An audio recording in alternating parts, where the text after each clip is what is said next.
మిథున రాశి వారికి ఈ వారం చాలా అనుకూలంగా ఉంది. ఆరోగ్యరీత్యా అన్నీ కలుసుబాటుతనంగా ఉంటుంది.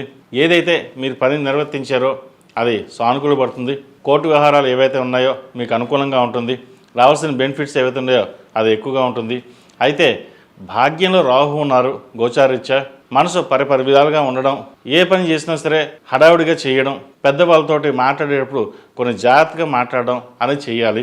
అన్నీ మనకి బాగానే ఉన్నాయి కదా, మనం ముందుకు వెళ్దాం అనుకుంటే తర్వాత ఇబ్బంది పడతాం. పై అధికారులతోటి జాగ్రత్త వహించడం చెప్పదగినది. ఆ సాఫ్ట్వేర్ రంగం కావచ్చు, ఏ ఇతర రంగాలైనా సరే, గవర్నమెంట్ సెక్టర్స్లో ఉన్నవారు, ప్రైవేట్ సెక్టర్స్లో ఉన్నవారు, కాంట్రాక్ట్ ఉద్యోగస్తులు ఎవరైనా సరే పై అధికారులతో మాట్లాడేటప్పుడు ఆచితూచి వ్యవహరించడం చెప్పదగిన సూచన. Chartered accounts, MBA, HR, finance సెక్టర్స్లో ఉన్నవారికి, సాఫ్ట్వేర్ రంగంలో ఉన్నవారికి, రియల్ ఎస్టేట్ రంగంలో ఉన్నవారికి కాలం అనుకూలంగా ఉంటుంది. గడిచిన కొన్ని వారాల కంటే కొంచెం ఇబ్బందికరం ఏవైతే ఉందో ఈ వారం నుంచి కొంతవరకు ఇది చాలా అనుకూలంగా ఉంటుందని చెప్పచ్చు. ద్వితీయాధిపతి అయిన చంద్రుడు పంచమ, షష్టమ, సప్తమ స్థానాల్లో సంచరించడం వల్ల, అదేవిధంగా వ్యయ పంచమాధిపతి అయిన శుక్రుడు భాగ్యంలో ఉండడం వల్ల కొన్ని కార్యక్రమాలు మీకు అనుగుణంగా వచ్చే అవకాశం గోచరిస్తుంది. ఏదైతే మీరు కోరుకుంటారో అది నెరవేరుతుంది. అదేవిధంగా భాగ్యంలో రాహు ఉన్నారు. ఏదైనా 1-2 సార్లు ఆలోచించి నిర్ణయాలు తీసుకోవడం చెప్పదగినది.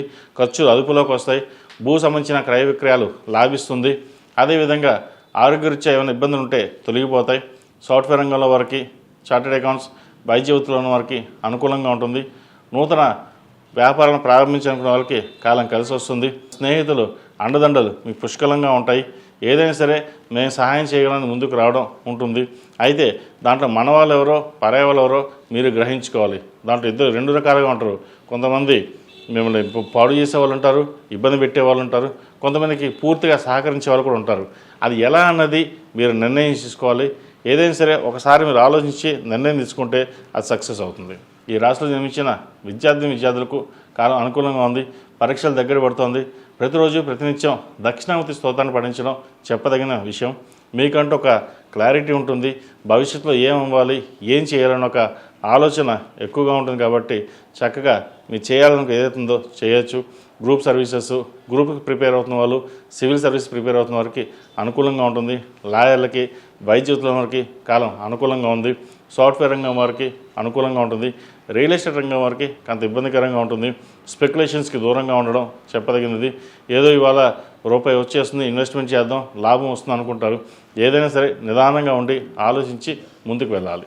ఈ రాశిలో జన్మించిన స్త్రీలకు వృత్తి ఉద్యోగాల పరంగా, వ్యాపార పరంగా సానుకూలంగా ఉంటుంది. ఏదైనా సరే జీవిత భాగస్వామి సలహాలు తీసుకుని ముందుకు వెళ్ళడం చెప్పదగిన సూచన. ఆరోగ్యరీత్యా అనుకూలంగా ఉంటుంది.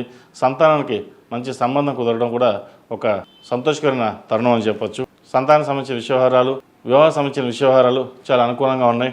ప్రభుత్వ ఉద్యోగం కోసం ఏదైతే ప్రయత్నం చేస్తున్నారో ఈ వారం కొలిక్కి రావడం, మీరు చేసే కృషి పట్టుదల ఏదైతుందో అది ఫలించే దశగా గ్రహతులు గోచరిస్తుంది. ఈ రాశివారు ప్రతిరోజు ప్రతినిత్యం హనుమాన్ చాలీసా పఠించడం, అదేవిధంగా ఆదిత్య హృదయం పఠించడం చెప్పదగిన సూచన. ఈ రాశిలో జన్మించిన వారికి కలిసి వచ్చే సంఖ్య 4, కలిసి వచ్చే రంగు తెలుపు.